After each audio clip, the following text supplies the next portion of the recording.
guys, it's Daniesha. I'm here with Mia Jae. Today we're going to discuss music, Grammys, R&B, everything. So, I came here all the way from Brooklyn. Girl, okay. I don't know much about Harlem. So can you tell me how it was growing up in Harlem for you? Harlem's dope. I think it's funny, I didn't really start chilling in Brooklyn until like my late 20s, I want to say, because like I was always just a Manhattan girl for sure. But yeah, Harlem's great. I feel like the energy of the music's always around no matter where you're at. So it's definitely it was cool. It was definitely dope.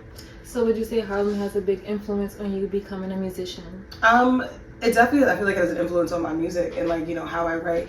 I lived in Harlem. I like spent some time in Westchester as well, and it's like there's such stark differences, and ain't nothing right about in Westchester.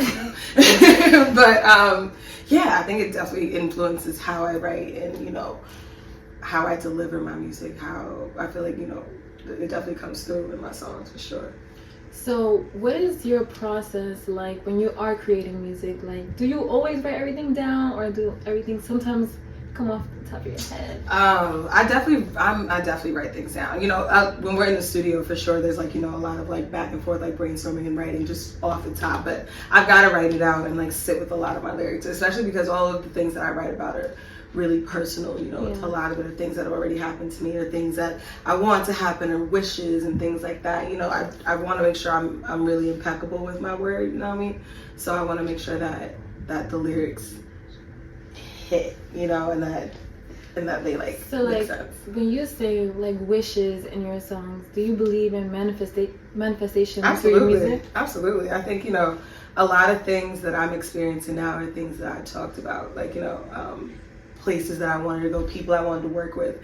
Those are all things that I've always said out loud, and I think I feel very strongly about. You speak that shit into existence. Exactly. Like, I've been talking about it enough. God's gonna be like, "Girl, I hear you. Okay." It's gonna take some time, but it's gonna come. I got you. Okay, so talking about being in places that you wanted to be in, and I see you just went to the Grammys. I did. And you witnessed history in real life. Listen, Beyonce, I was like, It was wild. It was really dope, and it was a great opportunity. And it's funny because it's something that I've always said I wanted to do, and I always wanted to be at.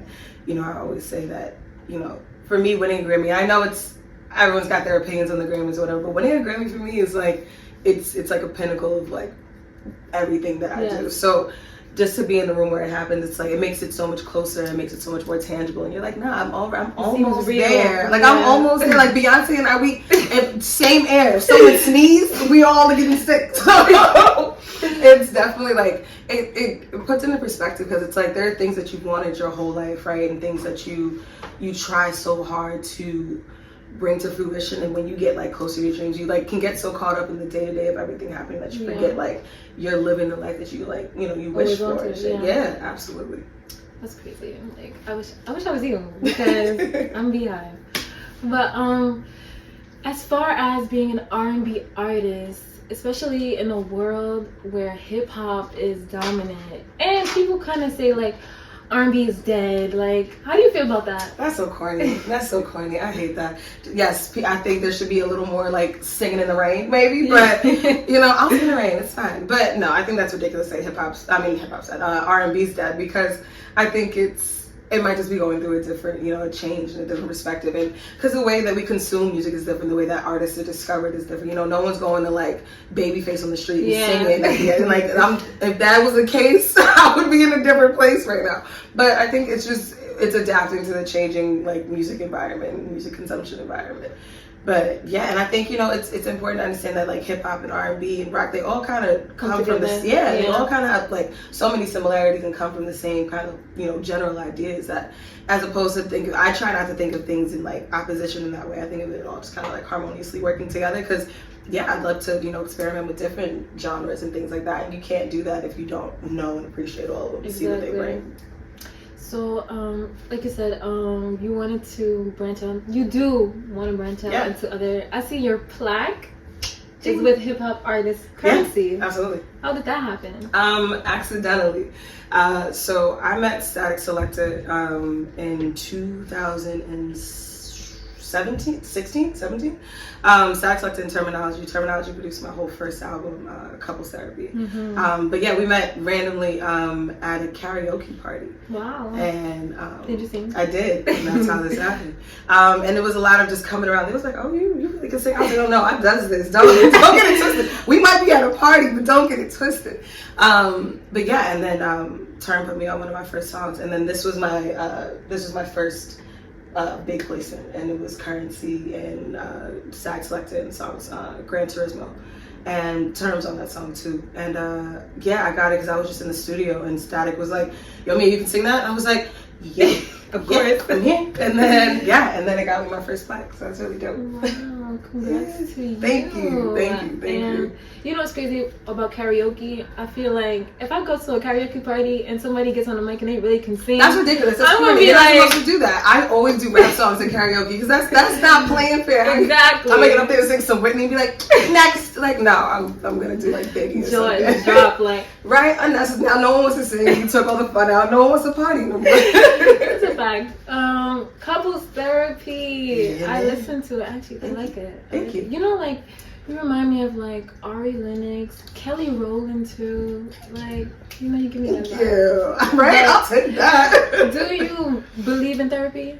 Yeah, hell yeah. I think everyone needs a therapist. Everyone should get some therapy. And what about couples going to therapy? I think it's helpful. Whether, I think people always think you go to therapy with the necessarily like the goal of like always working something out, right? It's when it comes to couples therapy. And that's how I approached it. And then when I got there, it was more like, listen, it could either work out or y'all can amicably break up, but it's just to cease the tension, right? And I feel like sometimes you're so caught up in the nuances of relationships you can't see outside of like, your perspective or your partner's perspective. Yeah. So having a third party that isn't one of your friends, that isn't your mother, that isn't your homegirl, is always helpful. That's important. Yeah. Wow. Have you ever been in a relationship where you feel like you wanted to go to therapy with them to make it work? Girl, that's why I wrote that whole album. Yeah, no, absolutely. I went to couples therapy, so that's absolutely. That's what the album. That's how it came into fruition. Did it work? No, we don't hate each other. That's all that matters. I also love your song "Be Easy." Yeah. I love the Be Easy's dope. Thank you. Yes. Thank you. That's one of my favorite songs. I don't want to take the song, but I think I'm talking about it. I'm sorry. No. Put it on me. I'll put it on as a vibe. Yeah. I know in the song you kind of was like shooting your shot in the song. Absolutely. Have you ever shot your shot in all the time? Kobe. I was shooting all the shots. Bucket. Absolutely. I'll definitely come up to a guy and just be like, I just wanted to say what's up. I saw you over there. What, girl? You got to. Now, mind you, he's got to be like, bro, like a 10, like 10 on top of 10, or at least it seems that way. You never really know until you get to know them. Yeah, like no personality, like corny. You don't know until you get there, right? So I'm gonna go over, and then if you're corny, I might be like, all right, well, my Uber's outside. It was so nice to meet you. What makes somebody corny? Let's see. I can't stand a really arrogant man. Like the arrogance, the like real show offy and name droppy. They know they hot. It's just like, all right. Like you hot, I'm hotter. Like you're trying it. Like I'm gonna need you to dial it back, my boy. And I hate argumentative people. I think anyone who's gonna take away from what I could either bring to the table or give myself, like I'm not trying to give you my energy. If you're gonna like take away from my peace, like why are you here? Like don't stress me out on my phone. That's crazy. Energy. So like this is random. Yeah. Do you believe in astrology? I do. What's your sign? I'm a Leo. Oh. So I'm a Leo sun, a Virgo rising, and an Aquarius moon. I've been meeting a lot of Aquarius placements lately. Maybe that's because I'm a Gemini. Okay. That's air. But I like Leos, so you're cool. We cool. I want to speak about something important in the industry. Yeah. Colorism. Oh yeah. Have you experienced it? Do you believe it? Oh, absolutely. As a darker skinned, brown skinned woman, absolutely. So I started in theater, and it's extremely, colorist. There are times when there just aren't roles that you'll get, or you'll audition for a role and they'll cast a whole bunch of either lighter skinned or even white women, and you're like it just doesn't make sense. Like what?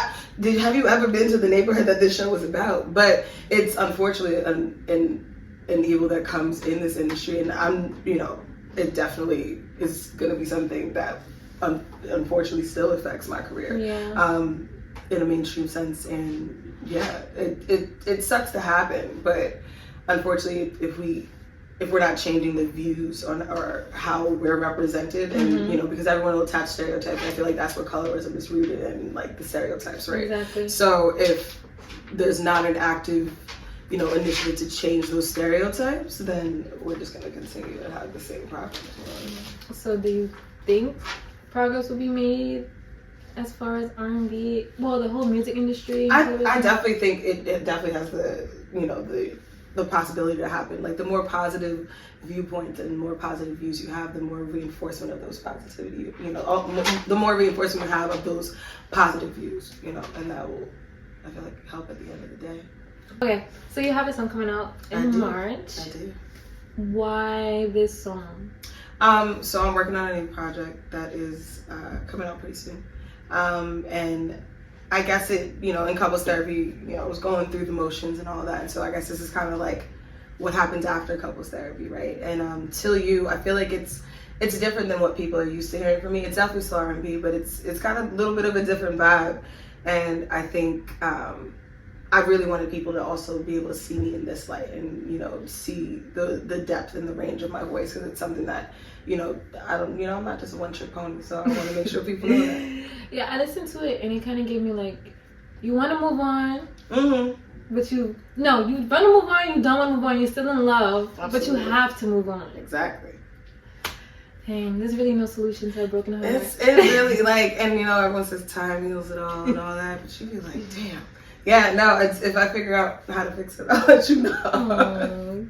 Can you show me some of your favorite tattoos? Oh, some of my favorite tattoos, okay.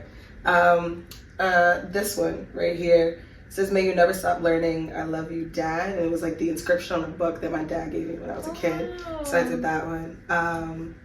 This Nueva York tattoo is one of my favorites. I just think it's gorgeous. Just the placement. New York? Yeah, New York. So my father's from Panama. So so I'm Afro-Latina, so I'm half Latina. You speak Spanish? Not perfectly, but yeah, I speak Spanish. You know, my conjugations might be a little shoddy, but if you drop me in a Spanish-speaking country, you straight. But yeah, so I do have a lot of Spanish, like Spanish lettering tattoos. And then I got this little teacup in London. It's adorable. Yeah. Wait, so because you speak Spanish, and you know, Spanish music is, Bad Bunny is the biggest artist in the world. Absolutely. Have you ever have you ever thought about doing Latino music? Oh, I'm absolutely gonna do some music in Spanish for sure. So yeah, people need to stand up for that. I'm definitely. Is it hard to sing in like another language? I think it's just the technicalities of it are hard, but I feel like, you know, I can express myself in Spanish well enough that it's like the emotion still goes through. Like I just want to make sure maybe like my conjugations and my sentences are complete. But I think that's the cool thing about music is regardless of the language, you can feel that person's emotion and passion, right? So like, because half the people listen to Bad Bunny may not speak Spanish, but you are in the club, you know, this is the party song, and I'm in the party type stuff. But you know, I definitely want to do that for sure. And lastly, are there any artists you're looking forward to working with in the future, or you want to work with? Oh my God, if I could work with Erykah Badu, that'd be so fire. Who else would I want to work with? You know what? Michael Bublé would be really fire. If we could do a Christmas album. Yeah, that's all I know of him, Christmas. I would be out here doing a Christmas album with Michael Bublé immediately. But he does like really fire like jazz standards in the old like Frank Sinatra songs. And it's like, I love me some Michael Bublé. That's like, I love him. But yeah, Michael Bublé. Or like, I guess producer wise, right? Like, man, who would I want to work with? Honestly, like, who produced Shea Butter Baby? Was that true? Who produced Shea Butter Baby? I love that album. Absolutely. Anyone who's touched Ari's. Honestly, you and her would be a great collaboration. That would be fire. Yes. Listen, girl, Ari, we right here, girl. Right here. Tune in. But yeah, thank you for letting me interview you. Of course, thank you. Daniesha here with Mia Jae, Diamond Media. Thank you. Later.